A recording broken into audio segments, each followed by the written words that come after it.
It's a pleasure to be here. I want to express appreciation to USAO and Dr. Crow for inviting me.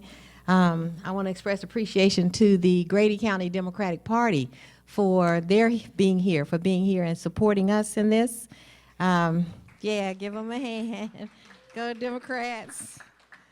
I want to acknowledge that another candidate is in the audience, Dr. James Taylor, who is running for Congressional District 4 Congress in 2018. So say hi, Dr. Taylor.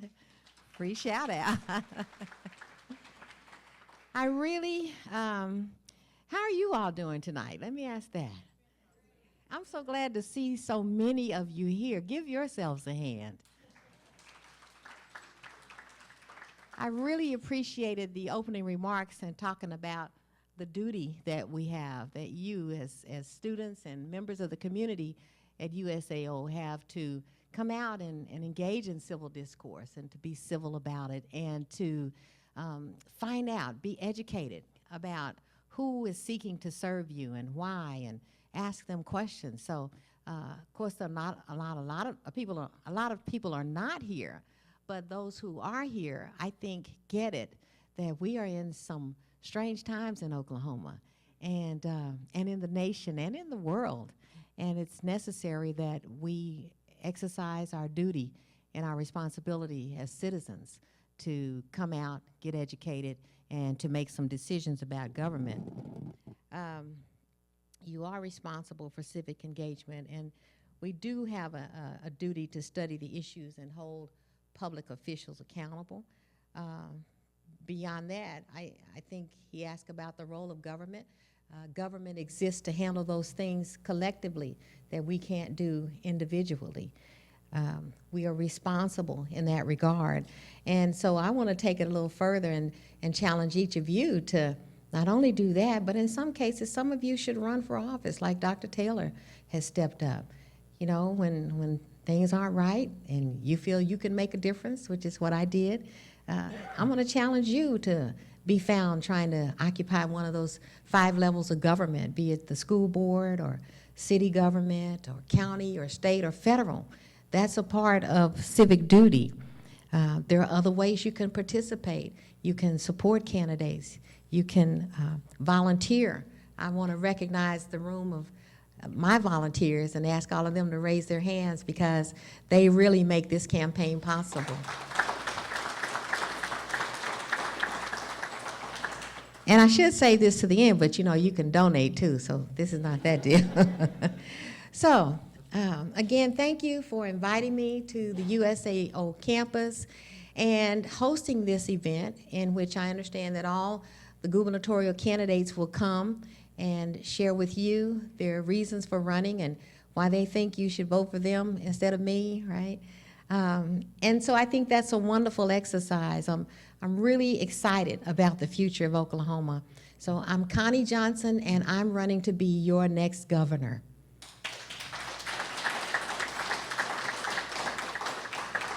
Dr. Crow mentioned a few things, but just by way of background, in my Senate career, I authored legislation to end the death penalty, to bring jobs to working class people in our community, to increase health care funding for all Oklahomans, to make sure that every Oklahoman had that natural right to health care.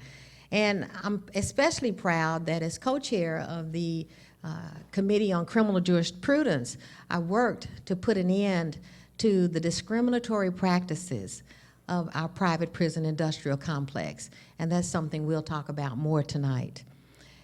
Throughout my career, I've been privileged, I want to say blessed, to work with many people of many persuasions on some very tough issues, like addressing the harsh penalties for marijuana use that is destroying the lives of so many young and often minority members of our community, and its decriminalization generally. I have had the privilege of working to ensure that our children have a first-rate education, a first-rate public education. I've had the privilege to work to address the inequalities that affect most Oklahomans. There's a culture of inequality in the state of Oklahoma, and it's not necessarily racial, it's more so economic. The present leadership has drastically cut funding to programs that are designed to educate our poor and middle class to achieve success, to achieve the American dream. They have drastically cut funding to health care for the most vulnerable among us. And they've made drastic cuts to just about every public program that was designed to help poor and middle class Americans and Oklahomans, and we have to change that. Special interest groups, have you heard of ALEC, the American Legislative Exchange Council, are daily deceiving Oklahomans about who really owns our government and who is really in charge. And they're doing it through the present set of elected officials. This 2016 election kind of caused us to wake up a little bit, didn't it? People are saying stay woke. It really woke some people up when we, you know, I know many of us had a different expectation of who would be leading the country, but you know, however that system worked or however broken it was, we have what we have. We have to work with it. But I think the one good thing we can say about that is that it did cause a lot of people to wake up and to get involved who had in the past kind of fallen into complacency and said that my vote doesn't count and nothing I do will make a difference. And now you're realizing that because you felt that way, we do have some challenges and opportunities, if you will. This present leadership, I keep talking about it because it's kind of on our minds this week, given that special session that just kind of unceremoniously went away. I'm not sure what we're calling it right now. I think they said they recessed. But this present leadership has ignored their own Christian principles by not only refusing to prioritize the education and care for Oklahoma's least well-off, but by actively rigging all aspects of our life to benefit the elite of the state, the corporations, the very wealthy, and the very well-connected. We are broke. I don't know if you know that or not, but our state is broke. But I wager to you that our system is even more broken. This special session that cost us $30,000 a day, to me, really pointed out how our system is really controlled by three people, and that's the pro tem of the Senate, the Speaker of the House, and the governor.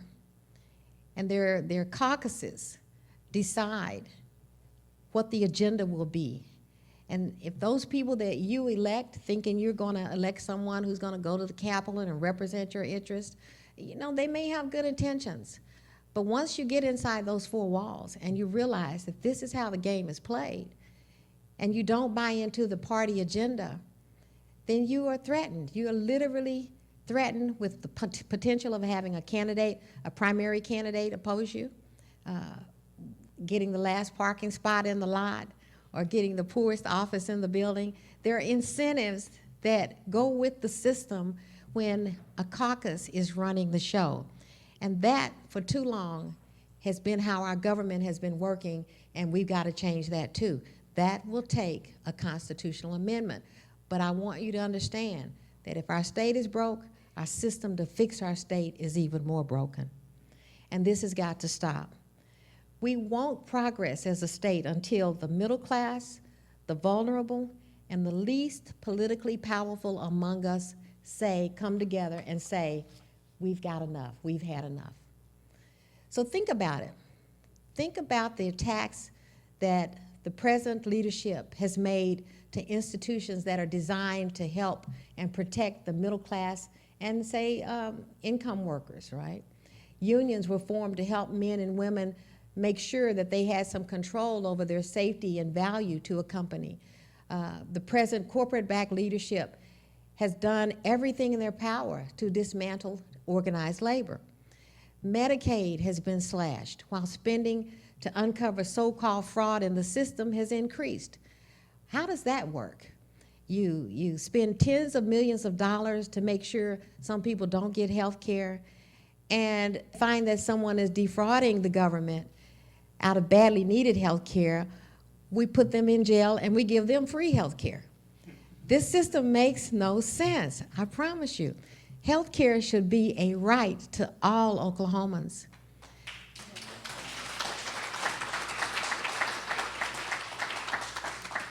So why should you support my run for governor?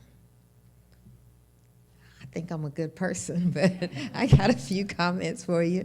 And it's a great question. I think every candidate who comes before you should be willing to talk about that. I think in my run for governor, I'm saying that we need a change in the governor's office. We need, to me, a drastic change, a 180-degree change in Oklahoma, because what's insanity? What's the definition of insanity? Doing the same thing over and over, thinking we're going to get a different outcome. That's what we've done for the last 8 years. We need someone who stands a real chance of defeating the well-funded establishment candidates. I'm not the establishment. I don't have a lot of money, but I got a lot of passion, I got a lot of experience, I got a lot of desire and love for the people of the state of Oklahoma.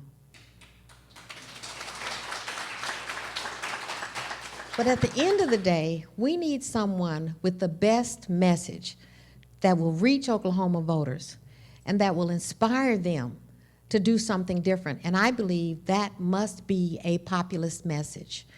You heard him say that I'm the only Bernie superdelegate in the state of Oklahoma. Yeah. Bernie Sanders won Oklahoma. I believe Bernie Sanders could have beat the present person. He won 75 out of 77 counties. He got more votes in the primary than any other candidate. And our Democratic, 4 superdelegate Democratic votes were supposed to be pledged to him. But I was the only one who honored the will of the people and actually served as a delegate for Bernie Sanders, as a superdelegate. And I'm proud of that.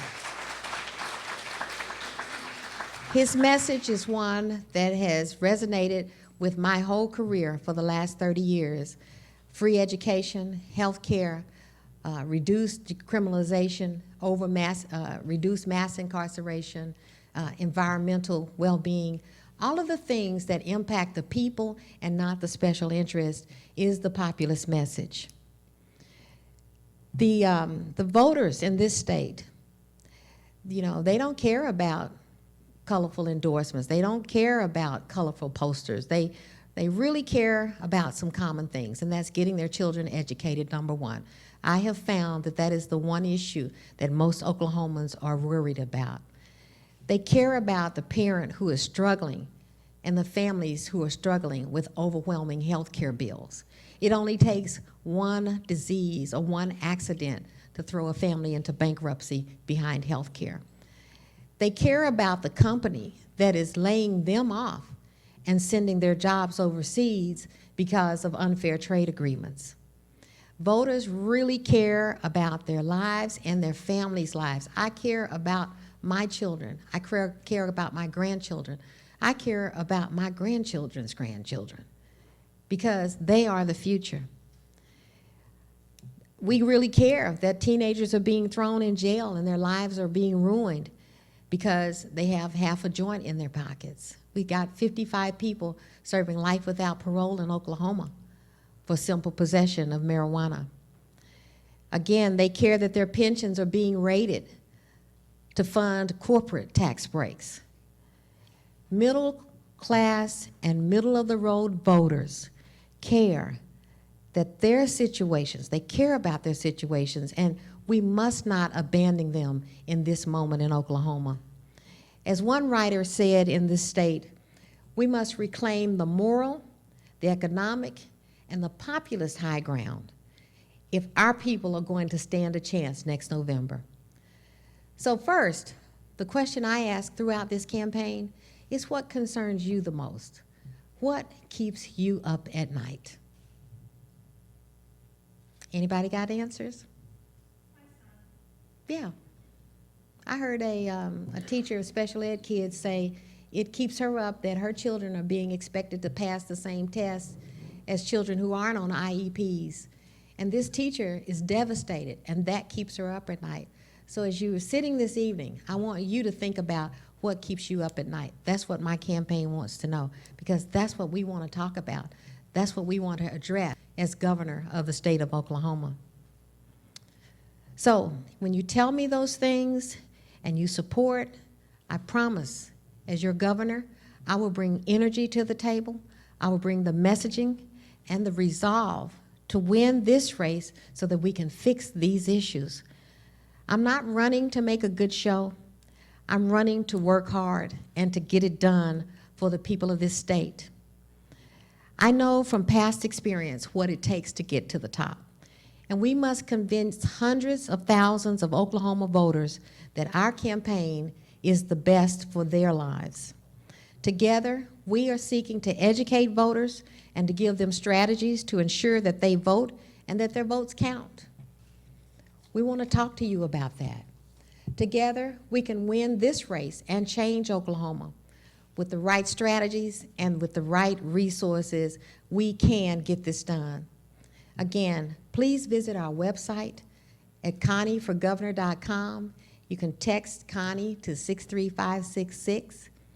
But be sure as you're going out to stop by and sign our sign-in sheet so that we can follow up with you in later days and keep you abreast of what's going on in the campaign. Thank you again so much for your presence tonight, and I'm happy and I look forward to answering any questions. I'm going to tell you that I'm in the generation that is taking care of a parent, an elderly parent. My mom lives with me now, and it's interesting. I know many of you know that experience. I'm just blessed to have her, number one, but and I'm going to answer that question. And I'm really blessed, but I'm really blessed that so many things that have happened in my life have been reflected in the policies that I've been able to advocate about and to actually get passed. So my dad had diabetes and end-stage renal disease, and I sponsor the World Diabetes Day in Oklahoma November the 14th. I've done work in nursing homes. I've been a foster parent. As a result of my experience as a foster parent, the law for working foster parents changed, and now they get daycare payments. So the fact that my mom called, you know, I get up every day, I fix her breakfast, lunch, and dinner, and run for governor. It just means that, you know, like they say, women can do it with their hands tied behind their back, walking backwards in high heels. Well, I don't have on the high heels, but bless my mama's heart. The budget. And it's very interesting because that's why the legislature is back in session. They failed to pass a valid budget. They just simply ignored the law that says you cannot pass a revenue-raising measure within the last 5 days of session. So they decided that instead of calling it a tax, this cigarette thing, they would call it a fee. And the Supreme Court, of course, ruled that was unconstitutional. And so the budget hole that was there is not only just still there, it's deeper. So as governor, what will I do to change that situation? And I've got about 4 things here. First, I will make sure that we review and revise our present spending priorities in favor of focusing on the most vulnerable, the children, the elderly, the disabled, those with mental health issues. All of those whom, when we fail to focus on them, they end up costing us.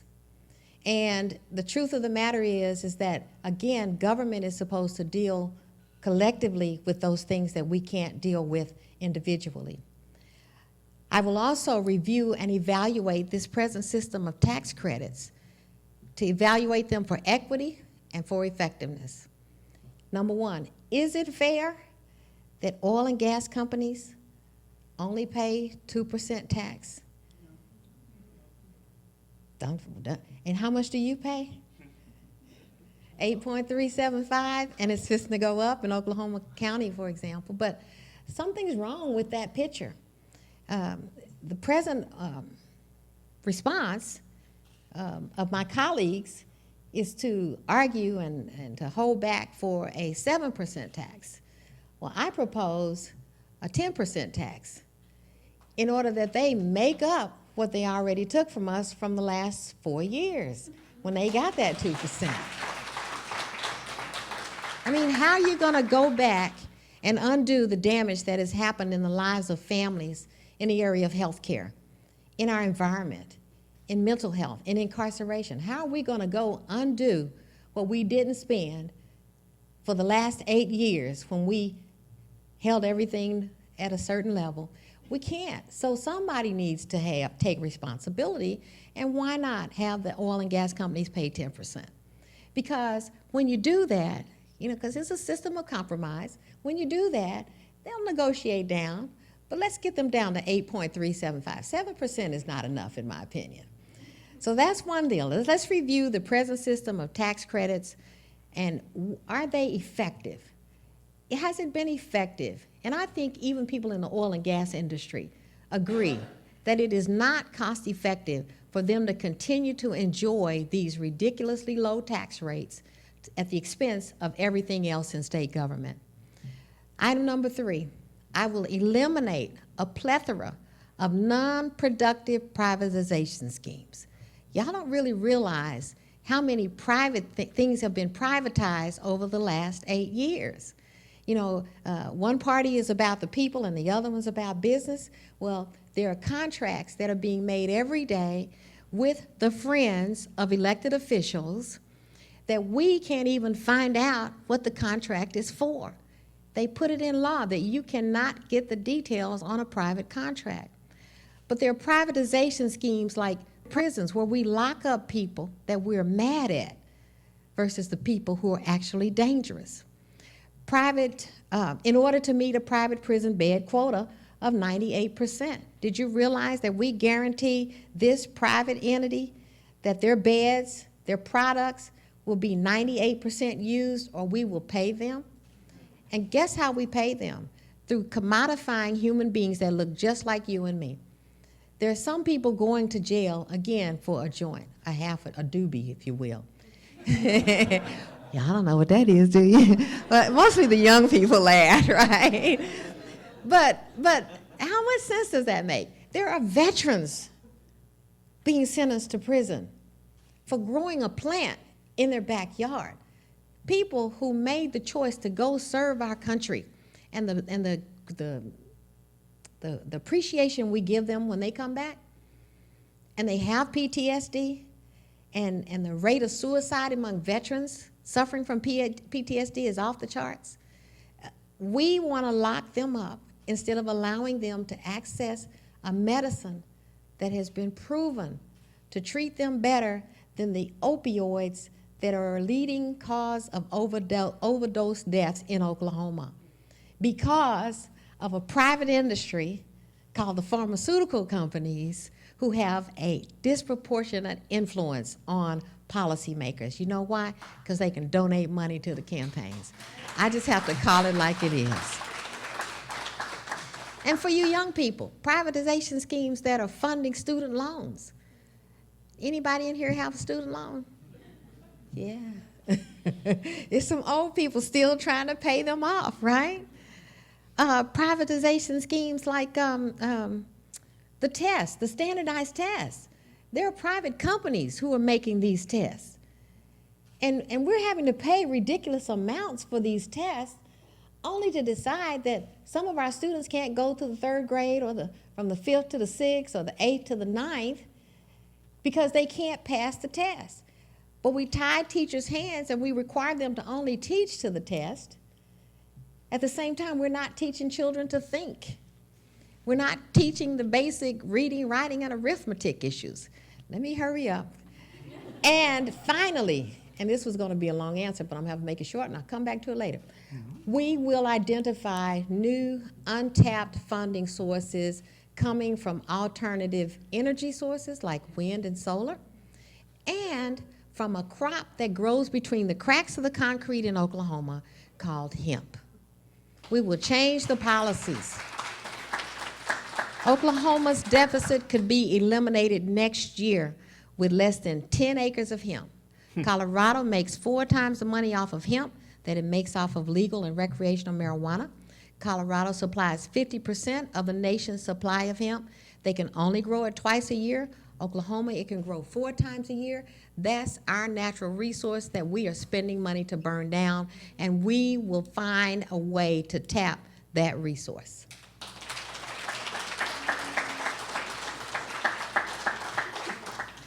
Next question is about education. Current policies in the state have resulted in low morale in K through 12 and higher education, teacher shortages, and diminishing learning outcomes for students. What policies will you advocate in order to ensure quality education for Oklahoma's future? Although education is the key to the future, I would advocate returning to the policy and the principles of the Education Reform Act of 1990. And many of you know that as House Bill 1017. House Bill 1017 came about as a result of years of institutional knowledge of policymakers who understood what was happening in education, and many of them had been teachers. That changed in 2010 when the leadership changed. But in that bill, in that program, the state of Oklahoma set aside $560 million over 5 years in a fund that could only be used for education. And many will say, well, I thought the lottery was supposed to. Well, the lottery, they played a game on us. Because to the extent that the lottery funded some of that $560 million, the legislature refused to continue to fund education commensurate with the reality that we have more children in schools. That literally public schools are being asked to do more things than they've ever done with less money. With fewer qualified teachers, there are 5 categories of teachers who are teaching in our schools anymore. Y'all know what they are? I got some teachers in here. But we got real certified teachers, you know, the ones who really teach. The teacher aide. We've got Teach for America teachers. We got emergency certified teachers. And we got substitutes, because the teachers are so burnt out that many times they just don't want to come to work. So our children are suffering from this low morale in our educational system. The other benefits of House Bill 1017, it reduced class sizes. Class sizes have grown ridiculously large. It established minimum teacher salaries. We got teachers leaving Oklahoma. Our teacher of the year left and went to Texas for more pay. It established the alternative teacher certification programs. It established funding equity. It established early childhood programs, although I would review that with an eye towards providing more of those programs at a community level in programs like Mother's Day Out. It consolidated school district. It proposed to. It never happened. Did you know that Oklahoma has 575 school districts? That means we have 575 superintendents making on average $145,000 a year. Do you know, if you do the math, that's more than $83 million? That is a savings right there in terms of education. I would also look at reviewing the statewide curriculum standards. I know there was a lot of controversy over Common Core, but our children don't need to just be able to compete city to city, county to county, and within this state. We need to be able to compete state to state and internationally. The statewide testing program, I would review that. And I would change it based on differing levels of ability for students. A student who's on an IEP should not have to take the same test as a student who is not on an IEP. I would eliminate that in favor of teachers being able to teach the 3 R's, reading, writing, and arithmetic. I know it's got an A, but teaching kids to think critically and to do problem solving, I think served us better, those of us baby boomers in the audience, you know, because we can think. We at least know how to think. We may not remember the square root of 3 + 9, but we can think about it, right? So that's it, education. Thank you. What role does state government play in economic development? This was a tough one for me. The government's role in economic development is first and foremost to promote the human welfare in our state. And to do that through economic development. Economic development creates jobs, that creates income, that we then go spend, that we pay taxes, and then we fund government. So it's an all-inclusive role. To me, I think that the role of the state is to ensure that there is a vibrant business climate, but not to the detriment of the people. It's not right when corporations can get more consideration at the legislature than the people can. It's not right when oil and gas companies and pharmaceutical companies and tobacco companies and alcohol companies have so much influence on our government that their bills get passed and the bills that benefit the public don't get passed. So to me, we have to start to deal with these too big to fail corporations. But another piece that I've always worked on is to make sure that there was inclusion in the business climate. We all pay taxes. We all put gasoline in our cars, and we pay the same tax. But contractors who don't look like the major contractors are unable to get those contracts. And when they can't get contracts to provide jobs to people who look like them, then we have sections of communities that are failing in the state of Oklahoma, and it's all of our tax dollars. So I've always been a proponent of inclusion and making sure that every entity who wants to, be it a minority business or a small business, has the same opportunity to participate as what I call the Big Five in Oklahoma. All right, 2 more questions. This one is on crime and mental health issues. Diminished funding for law enforcement, corrections, and human services has had a devastating impact on many Oklahoma communities. Describe the policy measures you would support to help alleviate these problems. That's a major problem in Oklahoma. Right now, people are so saddled with fees, fines, and restitution when they come out of jail that they go back to jail. And the bad part about it is even though legislation has been presented, good Democrats even work to defeat the legislation because that's the only source of funding for our court systems. Well, I think we should revise our court system and again stop locking up people that we're mad at in favor of locking up the people who are actually dangerous. So I would look to create an alternative funding source for law enforcement by changing the drug policies. We lock up more women than any other place in the world. And on average, those women have at least 2 children who are being raised by other family members, but mostly grandparents. And those children are also then being placed in a pipeline because of deficits in their social and home lives to get into prison, again, to meet the 98% bed occupancy guarantee. So these fees and fines that are associated with a criminal sentence are funding law enforcement. But if we would reduce our taste for mass incarceration, which is jeopardizing state employees as well, prison overcrowding is over 110%.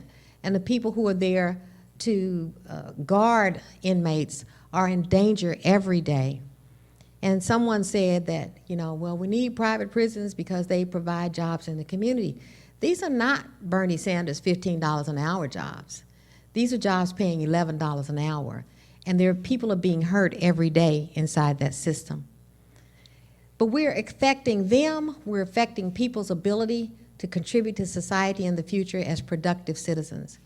You may have heard that Oklahoma stands poised because of a lawsuit that is being filed to release about 1,500 people back into society. And I think it's a ruse. There is no way that our community is ready. There are not enough beds. There are not enough mental health services. There are not enough jobs to accommodate people when they get out of prison. So guess what will happen?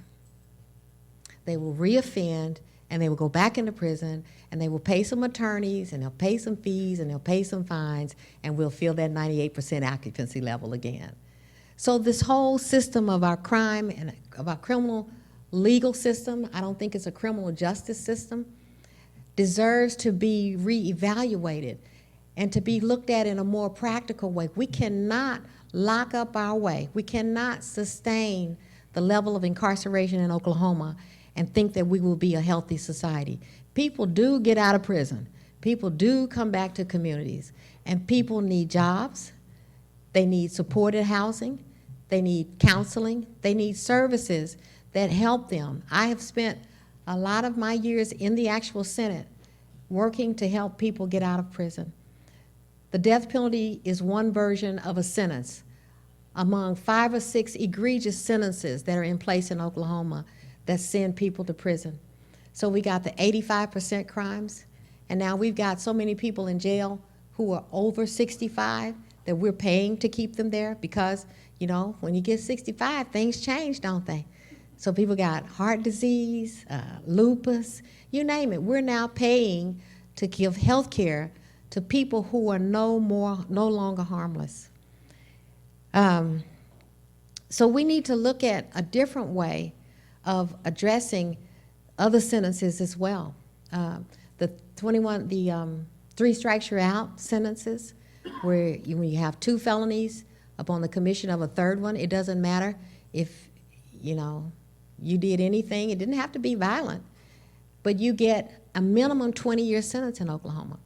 Every time the legislature would introduce a new felony while I was in the Senate, after they took over, I'd stand up every time and I'd have the same debate.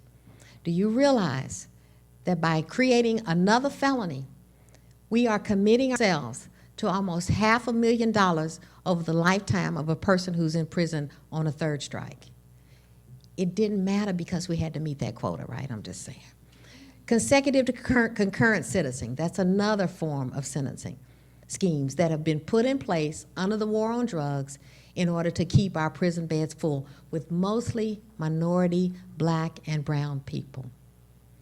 And so the sentencing schemes that are in place in Oklahoma are written and motivated behind this desire or this duty to fill private prison beds.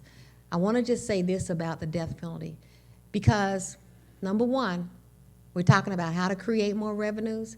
We're paying 3 times the amount of money to kill someone than it would take to leave them in prison for life. Did you know that it costs 3 times as much to kill someone as it does to put them in prison for life?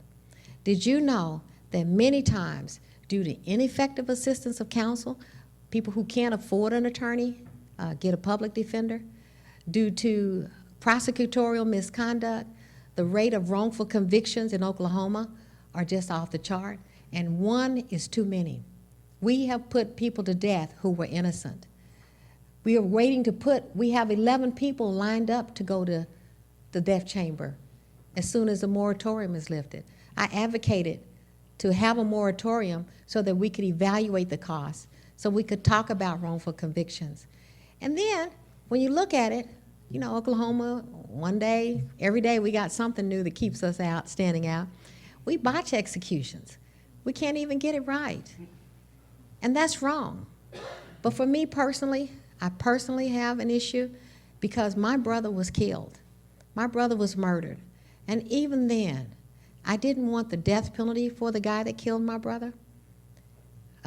Mind you, because of the racial disparity of the death penalty, people who kill white people get the death penalty, but anybody else doesn't.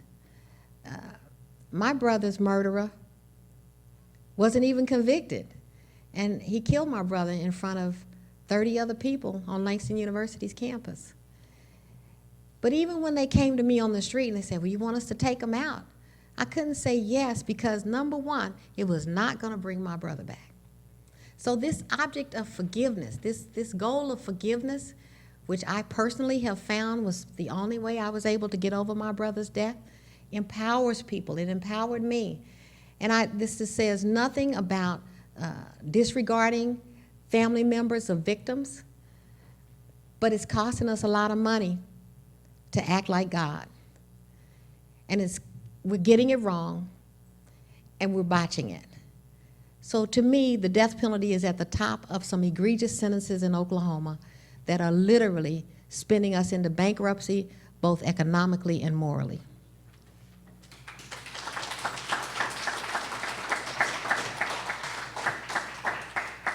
Cards, anyone? Cards? All right, just checking. Okay, the last one's a very general question. What do you believe is the proper relationship between state and federal government? If elected, what kinds of partnerships with the federal government would you seek or avoid in order to promote the well-being of Oklahoma citizens? Okay, let's have a little government class. So, you know, we enacted the Constitution after we created the Articles of Confederation, after we gained our independence from Great Britain. And in that document, in the Constitution, we gave the federal government more power. And we minimized the state's power under this new thing called federalism. So the federal government has the power to make money, to declare war, and I swear number 45 is doing his best, to manage foreign relations, and he's flunking in that too, to oversee trade between states and with other countries. State governments have the ability to ratify amendments to the Constitution. So the 10th Amendment declared that the power is not delegated to the United States by the Constitution, nor prohibited to it by the states, are reserved to the states, or in other words, to the people. Consecutive to concurrent sentencing, that's another form of sentencing schemes that have been put in place under the war on drugs in order to keep our prison beds full with mostly minority, black, and brown people.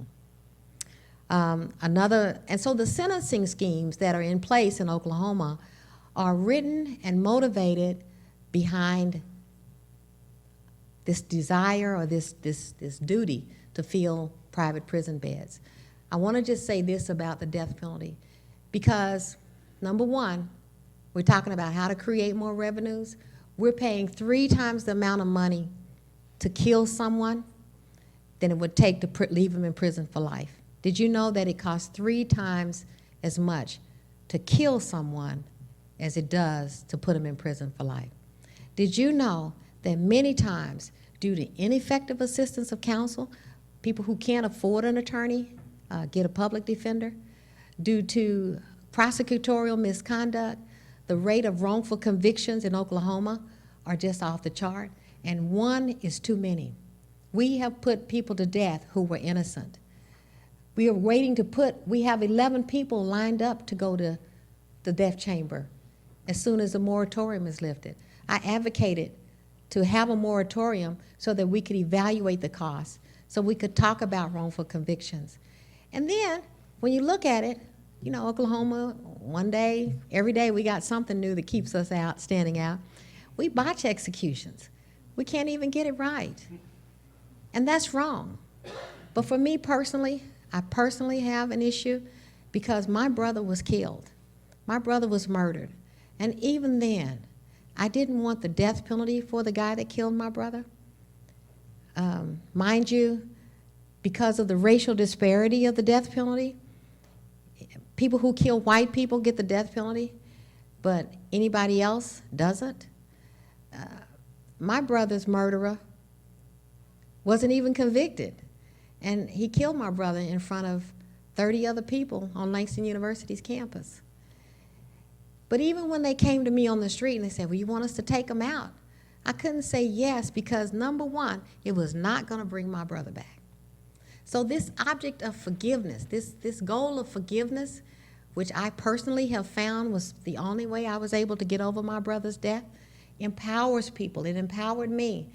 And this says nothing about disregarding family members of victims, but it's costing us a lot of money to act like God.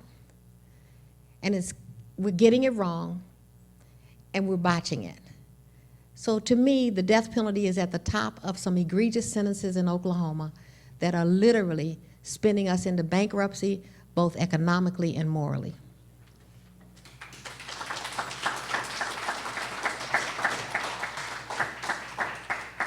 Cards, anyone? Cards? All right, just checking. Okay, the last one's a very general question. What do you believe is the proper relationship between state and federal government? If elected, what kinds of partnerships with the federal government would you seek or avoid in order to promote the well-being of Oklahoma citizens? Okay, let's have a little government class.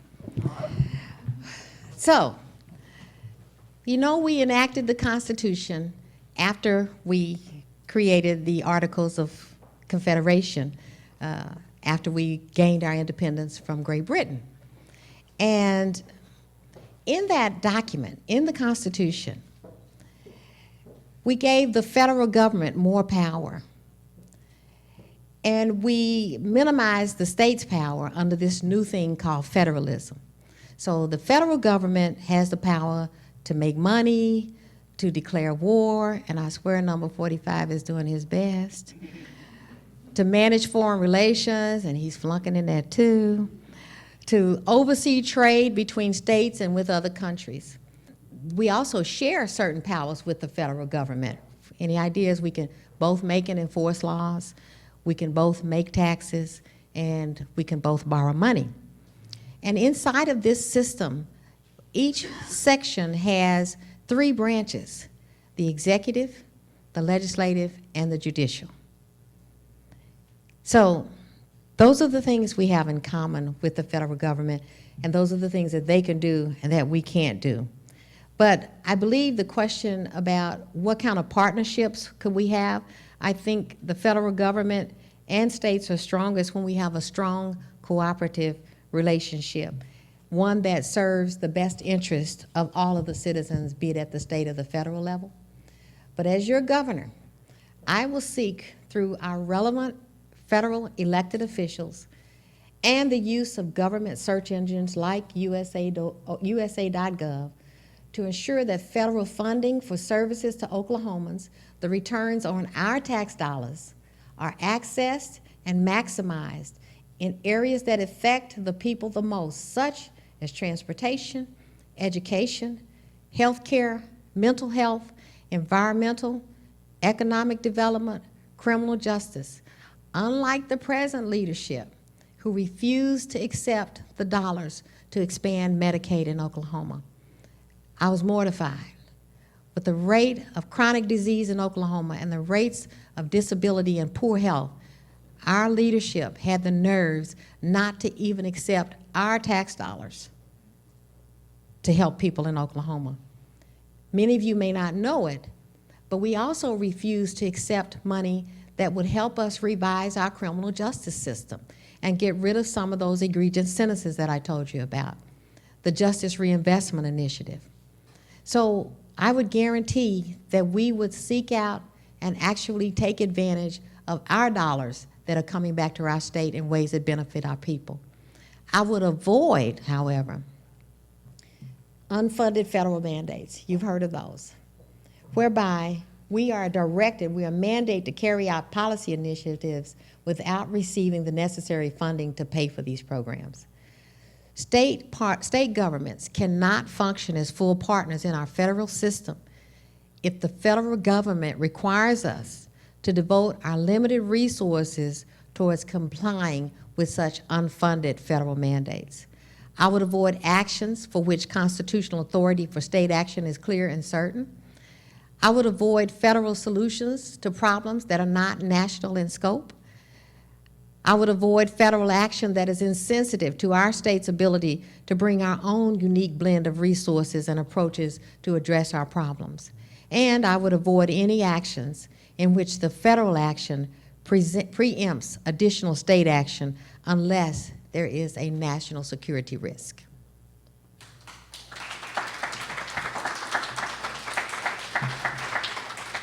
Thank you very much.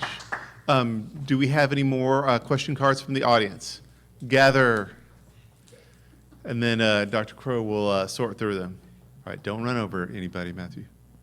Thank you. You're doing good. Okay, anybody, anything else? All right. So we'll give Dr. Crow just a second to kind of filter through, and then we'll have our question and answer session. The first one deals with health care. How would you work in Oklahoma to increase access to health care for working class people who basically, let's see the way they have it worded, where their income is too big for Medicare, but they have no health care coverage through their job, or it's too expensive through their job? I think that's the issue we're dealing with. It goes beyond our failure to expand Medicaid, because there are people who are in between eligibility for Medicaid and the ability to purchase private coverage. So I'm a supporter, and I've said it all night, I believe health care is a right, and I support Medicare for all. That is a federal program that I believe can address the needs and ensure that all people get health coverage.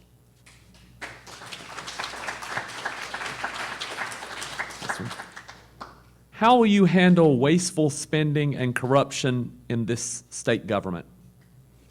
I've proposed to do something different as governor. The governor sits in at the head of the table in terms of the budget conversations. The governor proposes a budget at the beginning of the year that contains bills, legislative proposals that will enact that budget. But at the end of the year, after everything has been run through the mill, evaluated, gone through committee here, gone back over there, come back, maybe gone to conference, gotten into the point of negotiations, the appropriations and budget process that you just heard about, I will have the ethics reports of every member at the table to review those reports and to find out where their influence comes from, where their special interests are, and ask the question, now, are you voting in favor of Devon? Oh, not them. Are you voting in favor of the people of Oklahoma? We will hold elected officials accountable. The ethics process is very well worked out now. It's very plain. We got a deadline tomorrow, but I appreciate everything that the Ethics Commission has done to establish transparency in this campaign process, because the people of Oklahoma don't get the best shot when someone else, because of their ability to contribute to an elected official, has more say-so than you do as a voter.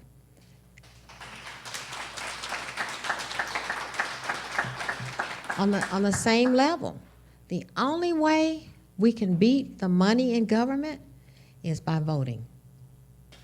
Yeah. Your answer made me change the order that I'm going to do this. This fits in with what you said at the last. Oklahoma has some of the lowest turnout in the nation. How do you plan to increase it going into the 2018 midterms? One of my staff people must have put that question in. I thought you'd never ask. We want to educate voters, number one. We want to educate voters, number one, because we have so many felons who've been told they can never vote again, and that's just not true in Oklahoma. We want to up their right to vote and their participation by educating them that if you have a felony in Oklahoma, after your sentence has expired, you can vote again. So that if you have a 10-year sentence, at the end of 10 years, I don't care how you served it, it's a 10-year calendar year, January the 1st, 2000 to December 31, 2010, 10 years.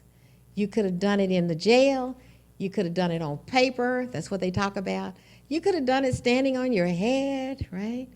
But after 10 years, you can vote again. And I guarantee you, every time I say that, somebody says, oh, I didn't know that. And mostly people in the audience will come say, well, I have a felony.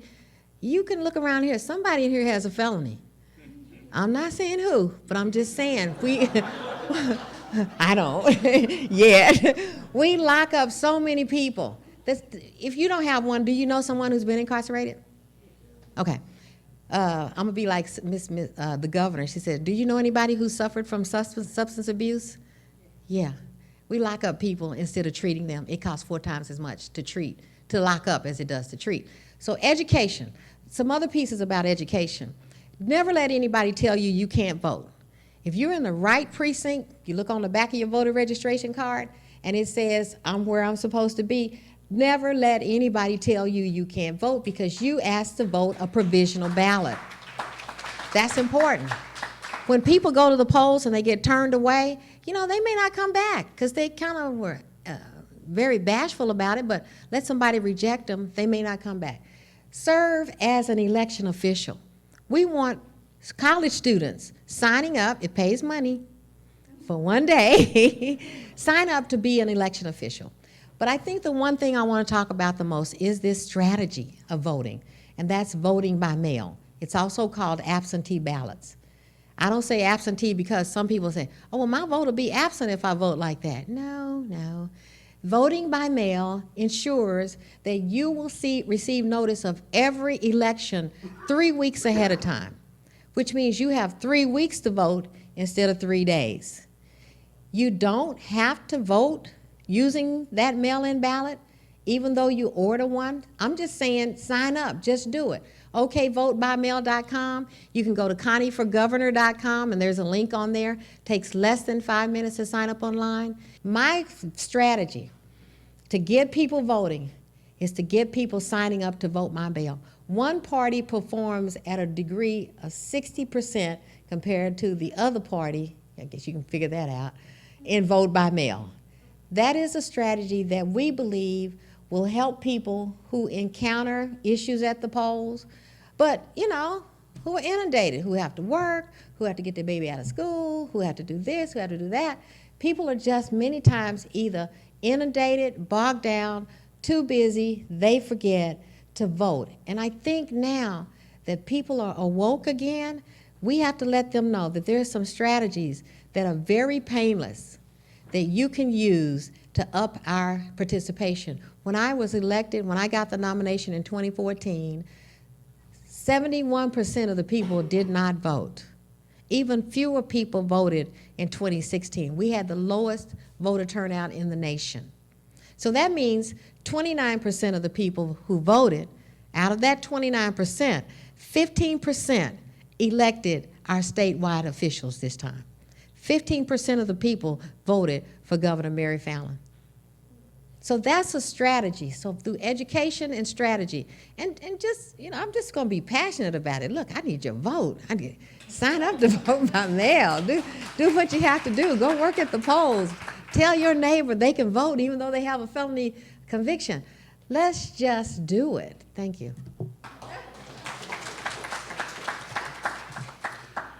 When you sought to decriminalize marijuana possession, what would the percentage of inmates at the time have been that would have benefited? And then the second part, how many would benefit now? It's hard to know because of the way the crimes are listed on a person's record. They simply say CDS, possession of a CDS, controlled dangerous substance. So that could be marijuana, that could be crack, cocaine, meth, heroin, and now prescription drugs, right? So it's hard to know, but a disproportionate number, I want to say as many as 25%, but that's just off the top of my head, of incarcerations are behind simple possession of marijuana. Again, there are 55 people serving life without parole for a simple possession. Now, mind you, they might have been on the 3 strikes you're out. They might have been on that 3rd strike. But 55 people that we're going to care for life is crazy. So we know that the people even get it. In last year, when you voted on State Question 780, to reduce the penalty for simple possession of drugs from a felony down to a misdemeanor, because again, we cannot incarcerate our way out of this budget crisis. The people have stepped up, and even though the legislature wouldn't act, we used our common sense and said, regardless of what that number is, it's too much. It is way too much to put for all of the consequences that come as a result of locking someone up. They have children, they get out, they can't get a job, can't get education, can't get housing, more than likely go back to prison, we'll keep paying for them. Those who we ignore end up costing us.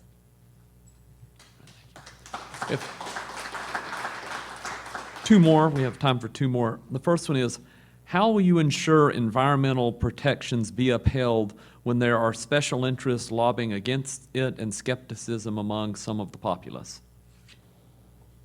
Through accountability.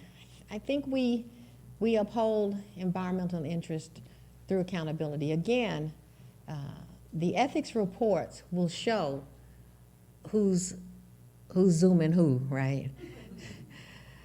And to have that information available at the budget table is one way. But I think through empowering the people, through education, we only have so much water on this earth. I think the people are now rising up because your properties are being affected by fracking that is directly related to the activities of oil and gas companies. And you're finding that your insurance doesn't pay for that.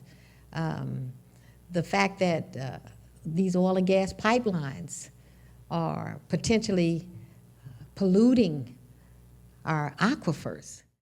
And who knows what's happening. I've got pools or ponds in my district where people have shown me the pictures of oil in their water.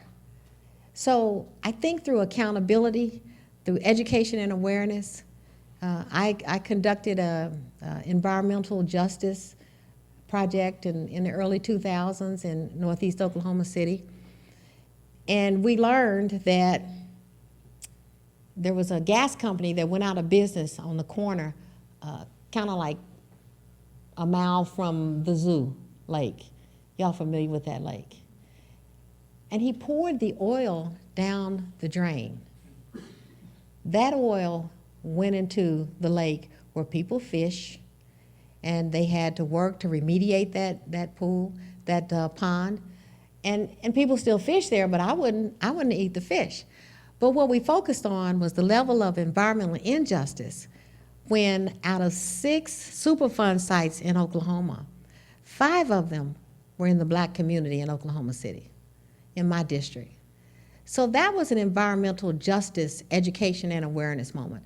I think through more awareness, through more education, through more getting people to vote and to do the research and to find out who's beholden to the oil companies and who is trying to keep solar alternatives and wind alternatives. One time the Democratic leader of the Senate called me a wind hoe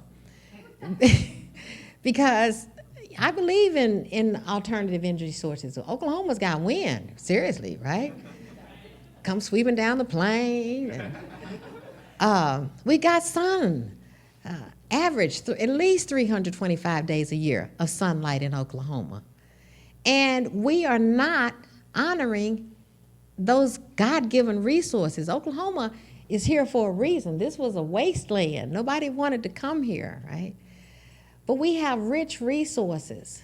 And the oil and gas is going to dry up eventually. So we need to quit putting our eggs like we always do in the same basket. We've been through boom and bust so many times. But it's because those interests have the ability, the money, to influence policy and to influence policymakers. I'm gonna share this with you. I read a survey that said most Oklahomans are okay with the oil and gas industry because it creates jobs, and most of the attorneys that I know do some work in oil and gas, and they said that Oklahomans believe in keeping low taxes, and I don't know how we do that when our state is growing in leaps and bounds. I mean, literally, I heard some statistics about the growth in Oklahoma City over the last 5 years and how much more it's going to grow. But, you know, so we have all of this growth going on in Oklahoma, but we don't want to pay for government to do the things that government is supposed to do, which is, again, to provide for those things collectively that we can't provide for individually. We have to pay some taxes. But the ludicrous thing about this article was that Oklahomans, they suggested that Oklahomans even believe that oil companies should have low taxes. You know, a survey is kind of worded depending on what they want the outcome to be. I thought, wow, that's pretty interesting. They really think we're that dumb? So that's just my side story on that. The last question comes from a member of the audience who's a disabled veteran woman, and her question deals with how will you better take care of veterans in this state, for example, like problems with PTSD, things of this nature. So, you know, they didn't want to talk about the marijuana piece in the earlier questions, but you keep coming back to it, don't you? Number one, women in the military have faced some pretty interesting sets of circumstances as well, and you know, we don't talk about them that much. The rate of sexual assault and domestic violence are things that are not talked about in terms of women's sojourn in the military. And where PTSD comes from. So women could have it as a result of exposure in a war-torn area, but they also potentially have some PTSD behind how they got treated in a male-dominated institution. But veterans who return to our country, who went and served voluntarily, and come back with post-traumatic stress disorder, that's PTSD. And we don't even care enough to make sure that they have housing, that they have the medical care they need, including the counseling and access to the medicines that don't have them hallucinating and wanting to commit suicide like the opioids do, that are not ruining their kidneys and their liver with taking 40 opiate pills a day and still not getting the relief they need. Veterans deserve to access whatever medicine they feel works best for them, and I believe medical marijuana, which we're going to vote on next year, and by the way, I'm the mother of the medical marijuana movement. 2007, he introduced the bill. It took 11 years to turn that ship, but the people are going to be able to vote when the legislature wouldn't about a plant that God created in Genesis 1 and 29. Again, that grows profusely in Oklahoma, that can save people's lives, children who are suffering from epilepsy, veterans with PTSD, guaranteeing that they have access to that treatment and modem of care, and farmers whose crops and whose land could be repurposed and used for a plant that is totally drought resistant, a plant that grows 4 times a year in Oklahoma, a plant that you can make oil and gas and concrete and build buildings and have medicine. This is marijuana. This is cannabis, not marijuana, it's cannabis. You got 2 forms. You got hemp and you have marijuana. Hemp has no psychoactive agents. It is less than 0.3% THC. So you got CBD is one type of a cannabinoid. I'm doing this because I've got to educate people about this across the state if we're ever going to hear the facts and start to change from this reefer madness mentality that they've overdosed us with. Hemp, 0.3% THC. CBD, the other ingredient, is saving people's lives. We have 24 families from Oklahoma who are medical refugees living in Colorado right now so they can access that medicine and save their children's lives. Marijuana, on the other side of the scale, has more THC. That is the psychoactive ingredient that people are so worried about. But I've never heard of anybody dying from an overdose of marijuana. I've never heard I've never heard of anybody going out killing a family behind marijuana. What I do hear about is that people smoke a joint, they come home 5 o'clock in the evening, they want to relax, they smoke a joint, they eat something, and they go to sleep. Seriously? So I just want to focus and I want to highlight that because we've been sold a bill of goods. I kept talking all night about the influence of private industry on government back in the 30s when nylon was created and the printing press was created and pharmaceutical companies were on the rise. Those types of corporations banded together to criminalize this plant that God created. And so the 1937 Marijuana Policy Act went into effect. We've had prohibition of marijuana longer than anything we've ever prohibited in the United States. Remember when Oklahoma was a dry state and we had alcohol prohibition and then it was like by the county or something? I don't remember what that was. But ultimately, alcohol is legal now. But alcohol is killing people, both in accidents and in alcohol poisoning. Anymore, you don't really know who's drunk or who's high on opiates. I know a guy that crashed his car the other day, and he didn't even realize. My friend was telling me his dad, $100,000 car. He was on some kind of an opiate because he'd had back surgery. Crashed the car, drove it home, put it in a garage, didn't even know 2 flat tires were on it. That's the power of these drugs that are being sold on the market. So that when these things, because of policies, took over and marijuana got demonized, those Carnegie Mellon benefited, William Randolph Hearst benefited, and we lost as a nation because, again, in Oklahoma, we led the nation in rope production in World War II. This was the center for rope production. Nylon came along, it needed to leave.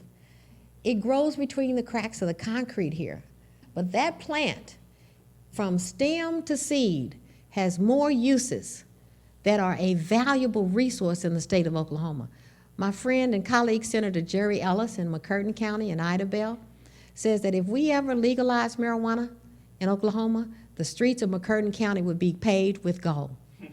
Colorado has so much money. 1 acre of hemp over a 4-year period can produce $450,000. That's just 1 acre. Now you imagine the number of acres that are available in Oklahoma. We could outdo the superintendent's salaries, right?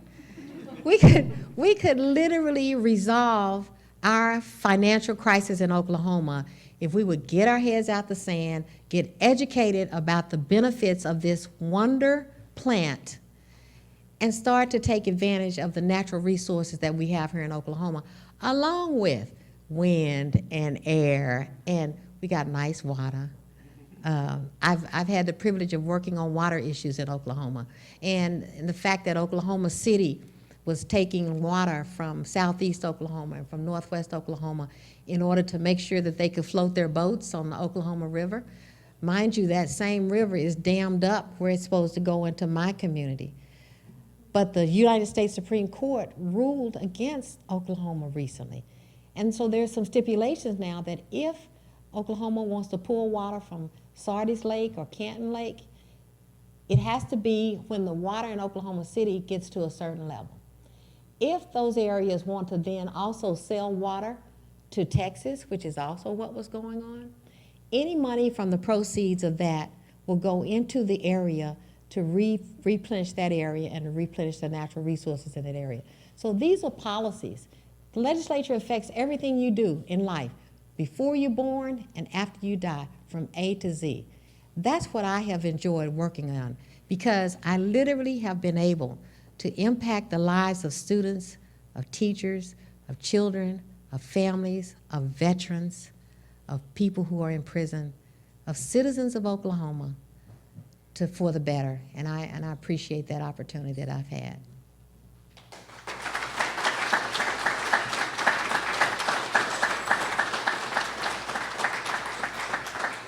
5 minutes for closing remarks. Oh, that wasn't my close. Would you like it to be your close? It's pretty strong No, close. let me just say this. You wrap it up however you want. Okay, I'm so grateful. Every time I get to do this, to talk to people, and I really would like to talk to you one-on-one, but we kind of know that's impossible. I got to shake some hands over here. But I'm literally a student and a teacher of the legislative process. I've done this for over 33 years. I served on staff for 24 years, actually writing the laws. I took a chance in 2005 because we got term limits, and I'm not sure I agree with those, but I wouldn't have been a senator had we not had them. But I got a chance to actually research and resolve constituent issues for senators and to write the laws and to see them through the committee process. So when I went into the Senate, and remember I told you I took a chance, I literally had to resign my job with 2 children still in school. I was unemployed, uninsured, and had I lost my race, I could not have gone back to work at the Senate. And I took a $38,000 pay cut because I like this. I like helping people. My parents are both teachers. That's all I've ever learned, is to help people. My dad was a special ed teacher, and I learned not to view anybody who was differently able as being any different from the rest of us. But that's been the joy of my life. As a senator, I took those skills, knowledge, and ability to the Senate floor. And I even got repulsed by the Democratic legislators, mostly men, because they were kind of intimidated because I knew what I was talking about. And that's why I could introduce medical marijuana in 2007. And I could bear the attacks of, well, what's she been smoking? Why is she doing this, right? And then they started calling me the weed smoking senator or something.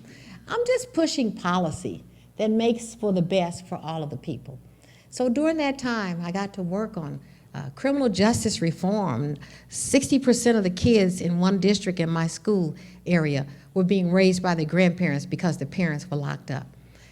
Today, in my alma mater, 87% of the kids at Douglas High School have one or more parent who's been in prison.